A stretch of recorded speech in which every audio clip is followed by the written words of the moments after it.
ماذا عمل عبد الرحمن بن عوف؟ قال له: بارك الله لك في أهلك ومالك، دلوني على السوق.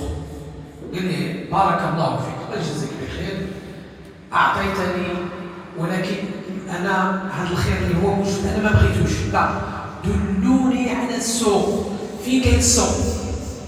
لأن عنده عقلية تاجر، لا يريد هذه التبرعات، هي خير وهي أمر من رسول الله صلى الله عليه وسلم بالإخاء والرحمة، ولكن هو رفض أن يكون عاطلا عن العمل.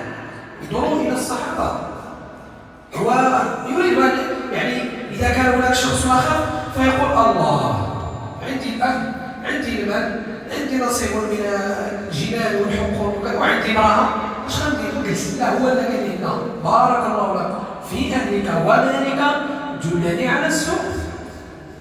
النموذج ديال الصحابة رضي الله عنهم هو اللي خصو نقتديو به. تقول الإنسان: بارك الله فيك، الله يجزيك بخير، ما تعطيني ما نعطيك، وريني كيفاش. كما كيقولوا: لا تعطيني سمكة، بل اعطيني أو علمني كيف اصطاد. وهذه اللي عطيتيني ما غدا لا نحتاج، ولا بعد غدا ولا العام الجاي، ولكن أنا على نفسي نخدم. يعني لا ينتظر الإنسان في حياته أن تعطى له الصدقات، وأن تعطى له الأعطيات، وأن تعطى له، لا، أنت اصنع بنفسك، أنت اعطي بنفسك، لا تنتظر الناس يعطوك. إذن هذا أروع مثال في الأخوة التي أمر بها رسول الله صلى الله عليه وسلم حين وضعت رجله الشريفة المدينة المنورة، وهو أول أساس بني عليه، يعني أو بنيت عليه الدولة الإسلامية آنذاك، وهو الأخوة بين المهاجرين والأنصار، أن لا يكون فرق بينهم.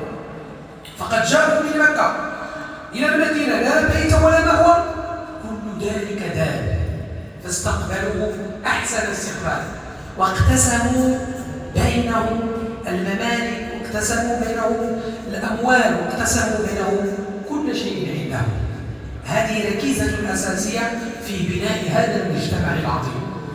فبدون الأخوة وبدون الاجتماع وبدون التراص لا يمكن أن يكون هناك مجتمع إسلامي قوي أبدا. المؤمن للمؤمن كما قال رسول الله صلى الله عليه وسلم: كالبنيان يشد بعضه بعضا. قال تعالى: وألف بين قلوبهم لو أنفقت ما في الأرض جميعا ما ألفت بين قلوبهم. وقال تعالى: إنما المؤمنون إنما المؤمنون إخوة، إنما المؤمنون إخوة. إذن الاجتماع هو ضد الفرقة. يد الله مع الجماعة، ومن شذ في النار. فدائما الإنسان المؤمن يكون مع الجماعة، لا يكون فاذا ولا يكون شاذا ولا يكون فردا.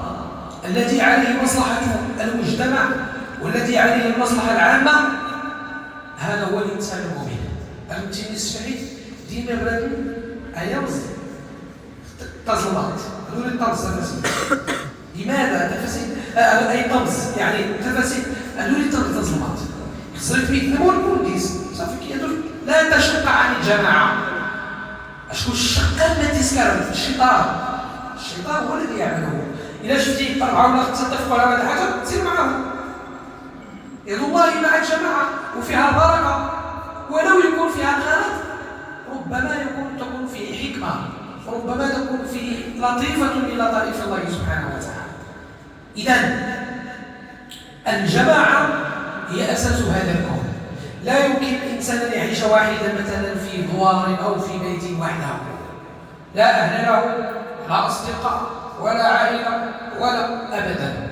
فالإنسان يتقوى ويعيش حياة طيبة إذا عاش بين الجماعة. هذه طبيعة الله في كونه. يكون عندك الجيران، يكون عندك الأصحاب، يكون عندك العائلة، يكون عندك الأصدقاء. إذا عندك فرح يفرحون معك، إذا عندك حزن يحزنون معك، إذا عندكم مصيبة أو يحضرون معك. هذا هو ما يسمى بتحقيق الحياة الطيبة من خلال الألفة والجماعة، أن هذه الجماعة تسهل عليك الحياة. فالإنسان ضعيف بنفسه قوي بغيره، ضعيف بنفسه وقوي بغيره. نكتفي بهذا القدر. اللهم ارحمنا وارحم والدينا، ارحم من علمنا، ارحم موتانا، اصلح احياءنا، ارحم بفضلك جميع المسلمين والمسلمات والمؤمنات يا رب العالمين. اللهم احفظ امننا واحفظ سلطاننا وهدي اوطاننا واحرس بلدنا.